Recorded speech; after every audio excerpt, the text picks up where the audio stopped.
Hello everyone, and welcome to my Duel Today official news channel.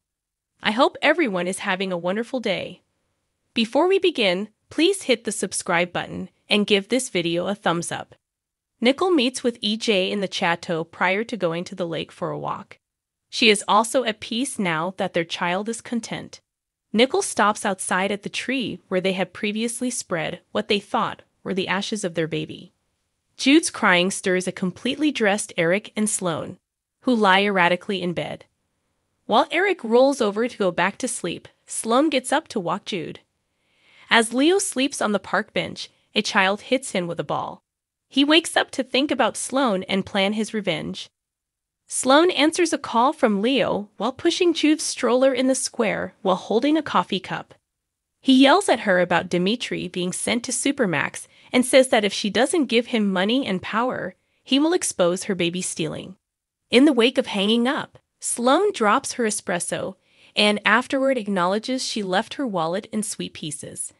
As she passes on Jude to run back inside the pastry shop, gloved hands drive the carriage away. Sloane returns, shouting for help. Harris wakes up in Stephanie's bed, looking horrified, when he receives an alert about a baby abduction. Currently completely dressed, he says they can talk later. He needs to get to the station. Eric hears Sloane's frantic call about Jude when he gets home. She cries that she left him for 2 seconds. Our infant son was taken from us.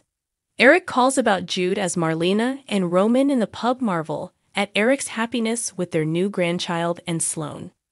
EJ's phone rings with an alert about a missing baby at the Demira mansion. He then sends a message to Nicole, who has been absent for some time. He energetically says he's getting stressed, yet his grin drops when he hangs up. As Sloane lets Rafe know what occurred, Eric rushes to the square.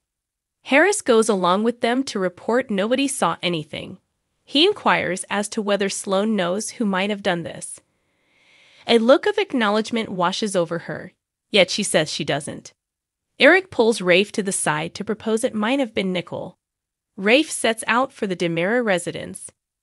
When Leo enters the pub, he is able to spot Stephanie as she makes her way downstairs and into the kitchen. Why would Stephanie Johnson go to the Brady pub for the night? He asks by holding a stroller in his hand. Stephanie runs into Trip in the recreation area.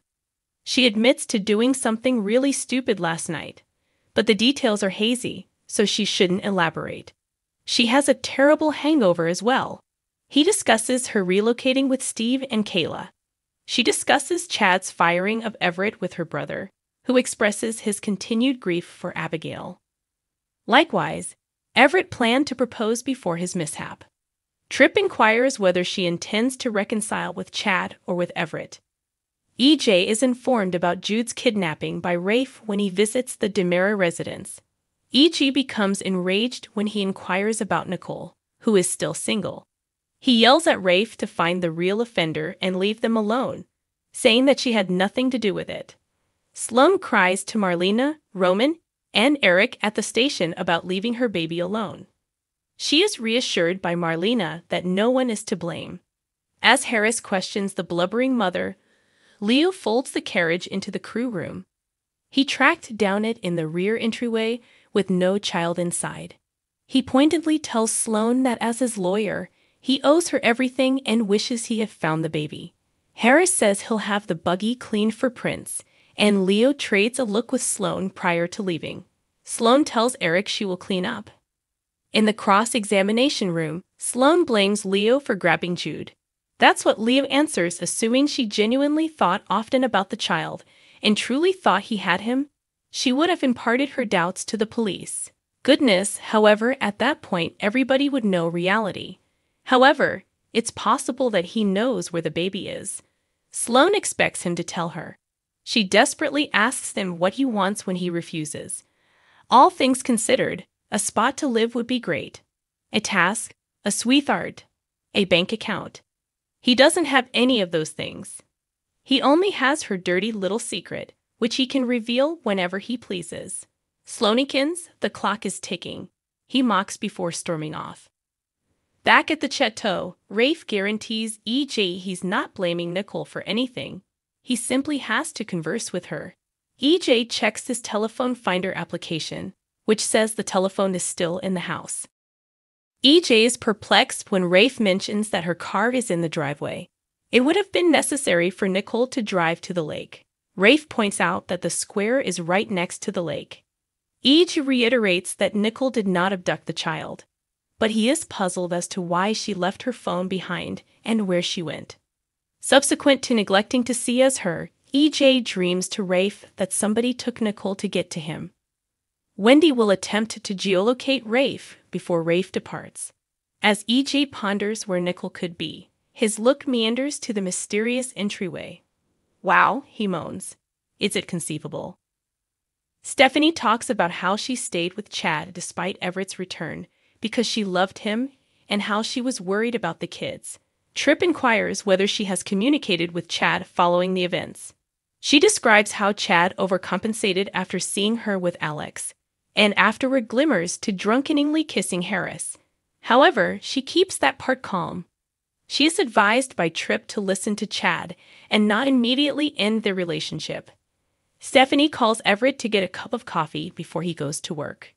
In the Demira Burrows, EJ calls out for Nicole, while in the cross-examination room, Sloane accepts Leo took the child to extort her. She concludes she needs to come clean. Eric is located in the squad room by Sloane. She needs to tell him something. When EJ enters the wine room at the mansion, he discovers Nicole holding the infant. "Please accept my apologies, EJ," she says. "I am truly sorry." He hugs her. Nicole and EJ from Days of Our Lives have had a difficult week.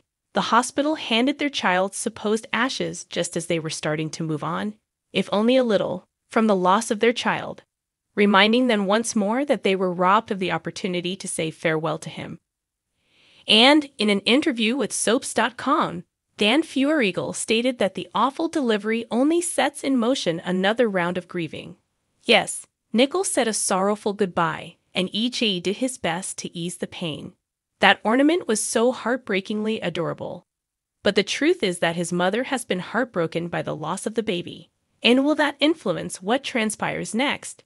Feuerriegel notes that Nicole has been pretty adamant that that baby is hers. Though Nicole is the only one who truly understands what happened and has been treated like she's crazy, the DNA surprise has somewhat disrupted that certainty, so it hasn't exactly helped to put Nicole in a good position. "Come on, it's okay," even EJ says. "Please relax. You're most likely just going through a difficult time," the actor bemoans. At the very least, there's that kind of element where she's just a little bit out of sorts, which may be interpreted as postpartum depression. That situation quickly spirals out of control when Nicole notices Jude the infant left alone for a brief period of time, while Sloane is preoccupied with something else and thinks he needs to take action. Furthermore, although taking the tot is somewhat appropriate given that Jude is truly her child, she goes too far in the eyes of others. Feuerriegel laments, EJ is doing his very best to keep her calm, keep her on track, and help her go through the grieving process. However, a whole new week of drama begins when it gets to the point where Nicole is going to do the deed and take the baby. Thanks for watching if you like this video, so please don't forget to subscribe my channel and don't miss any updates.